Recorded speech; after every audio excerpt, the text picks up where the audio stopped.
ডিব্ৰুগড় মহাবাহু সংগীত বিদ্যালয় আৰু সত্ৰীয়া কলাকৃষ্টি কেন্দ্ৰৰ কাৰ্যপন্থৰ অগ্ৰগতিক লৈ এক অন্তৰংগ আলোচনা 2024 বৰ্ষত ঘটা কামৰ অগ্ৰগতিৰ লগতে আগন্তুক বৰ্ষত বিভিন্ন ধৰণৰ কামৰ পৰিকল্পনা সন্দৰ্ভত সিদ্ধান্ত গ্ৰহণ কৰা হয়।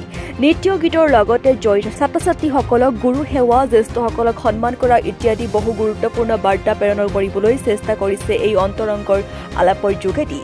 বিদ্যালয়খনে জানুৱাৰীৰ 2025ৰ পৰা এপ্ৰিললৈকে নামভৰ্তি প্ৰক্ৰিয়া চলোৱাৰ সিদ্ধান্ত গ্ৰহণ কৰা হয়। শনিবাৰে সভাত সত্ৰীয়া বিহু সৃষ্টিমূলক আৰু আধুনিক নৃত্যৰ প্ৰশিক্ষণৰ ওপৰতো যথোপযুক্ত পদক্ষেপ লৈছে ইয়াৰ কৰ্তৃপক্ষই। ইয়াৰ উপৰিও সত্ৰীয়া কলাকৃষ্টি কেন্দ্ৰ ডিব্ৰুগড় আৰু মহাবাহু সংগীত বিদ্যালয়ৰ তৰফৰ পৰা ৰাইজলৈ নৱবৰ্ষৰ শুভেচ্ছা জ্ঞাপন।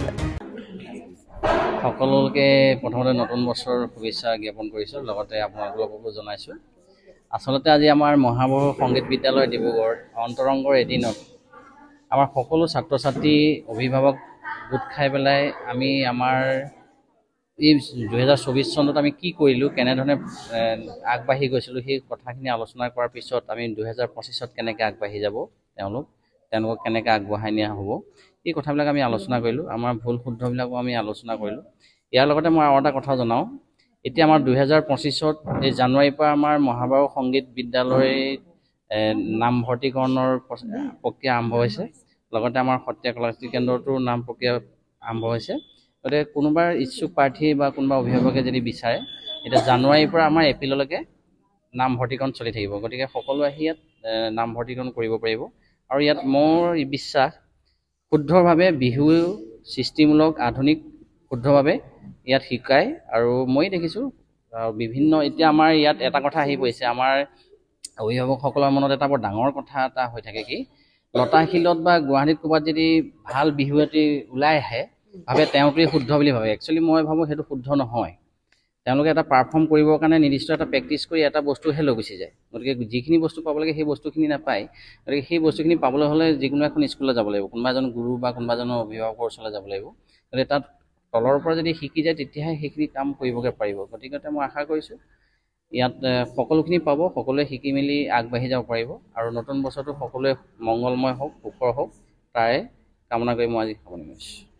মেমেতো ক'লেই গোটেইখিনি, আৰু আমাৰো এইটো এইবাৰ মানে নতুনকৈ আমাৰ 25টো ভালদৰে যাওক, 24টো গ'লেই 24টো, আৰু চবকে আমাৰ এতিয়া নামভৰ্তি চলি আছে। সকলোবোৰ আহক। আমাৰ ইয়াত বিহু প্ৰশিক্ষণ দিয়া হয়, ইয়াৰ সত্ৰীয়াৰ প্ৰশিক্ষণ দিয়া হয়। আমাৰতো ছাৰ আছে, সত্ৰীয়া সৃষ্টিমূলকো আছে।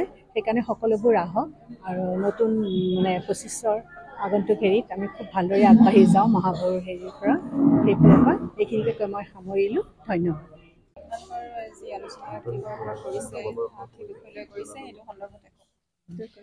নমস্কাৰ। আমি আজি বছৰৰ শেষ, আমাৰ যিটো বছৰ পুৰণা বছৰ, সম্পূৰ্ণ পুৰণা বছৰটোত আমাক কি ভুল হ'ল, শুদ্ধ হ'ল, সকলোখিনি আজি মূল্যায়ন কৰিলোঁ। অন্তৰংগ এদিন পাতিলোঁ। আমাৰ ল'ৰা ছোৱালীখিনি, যিখিনি আমাৰ ষ্টুডেণ্ট আছে, সেই ষ্টুডেণ্টখিনিক ডাঙৰৰ সন্মান কি, গুৰুৰ সন্মান কি, মা দেউতাৰ সন্মান কি, সকলোখিনি ইয়াত আজি আলোচনা কৰা হ'ল। আগলৈ যেন তেনেকৈ আগবাঢ়ি যাবলৈ মা দেউতাও আশীৰ্বাদ কৰে, আৰু মাক দেউতাককো তেওঁলোকে সেৱা কৰি সেই আগবাঢ়ি যোৱা ৰাস্তাটোত যেন একো বাধা বাধি নাহিবৰ কাৰণে তেওঁলোকৰ এটা সেৱাৰ অনুষ্ঠান এটি আমি পাতিছিলোঁ। আৰু আজি আমাৰ অন্তৰংগ এদিনত তেওঁলোকে নিজে কিবা এটা বনাই আনিবলৈ কোৱা হৈছিলে, সেয়াও আমি আজি মিলা প্ৰীতিৰে সেয়া খাম বুলি ভাবিছোঁ। আৰু আমাৰ স্কুলখন আজি 4 বছৰে হ'ব হ'ল, 4 বছৰত ভৰি দিব এতিয়া। 4 বছৰে আমাৰ এতিয়া সত্ৰীয়াৰ আছে, আমাৰ সত্ৰীয়াটো থাৰ্ড ইয়েৰ দিছে নহয় ছাৰ, থাৰ্ড ইয়েৰ দিছে, থাৰ্ড ইয়েৰ পৰীক্ষা এবাৰ দিছে এইখিনি। তাৰপিছত আকৌ বিহু আছে, বিহুটো আমি পৰীক্ষা দিয়াবলৈ চেষ্টা কৰি আছোঁ। বিহু লাহেকৈ পাৰফৰ্মিং আৰ্টছতে আহি আছে ন, গতিকে বিহুটো পাৰফৰ্মিং আৰ্টছৰ কাৰণে আমি তৈয়াৰ কৰিবলৈ চেষ্টা কৰি আছোঁ।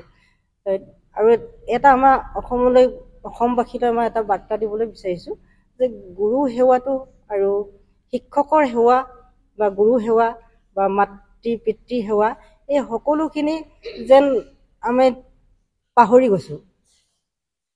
এতিয়া দেখিছোঁ আমাৰ ৰাস্তাত আমি যদি ওলাই যাওঁ, ওলাই গ'লে আমাৰ যিদৰে আমি আগতে যিদৰে মানে আমাৰ LP স্কুলৰ ছাৰক লগ পালে এতিয়াও আমি সেৱা এটা কৰোঁ, কিন্তু আজিকালি নকয়। ঐ ছাৰ এনেকৈ মাতে। এই শব্দটো যাতে নাইকিয়া হওক সেইটো এটা বাৰ্তা দিবলৈ বিচাৰিছোঁ। সকলোৱে যে সন্মানটো চিনি পায় সেইটো দিব বিচাৰিছোঁ। আৰু এটা শেষত নৱবৰ্ষৰ আগন্তুক নৱবৰ্ষৰ শুভেচ্ছা জনাই সকলোলৈকে অসমবাসীলৈ নৱবৰ্ষৰ শুভেচ্ছা আৰু ইংৰাজী নৱবৰ্ষৰ শুভেচ্ছা আৰু ভোগালী বিহুৰ বহুত বহুত শুভেচ্ছা যাচিলোঁ। ডিব্ৰুগড়ৰ পৰা দীপিকা বৰুৱাৰ প্ৰতিবেদন। মহানগৰীত উৎকৃষ্ট হোটেল দ্য ভিলা, আদৰ্শপুৰ বাৰ্লিন নম্বৰ 1।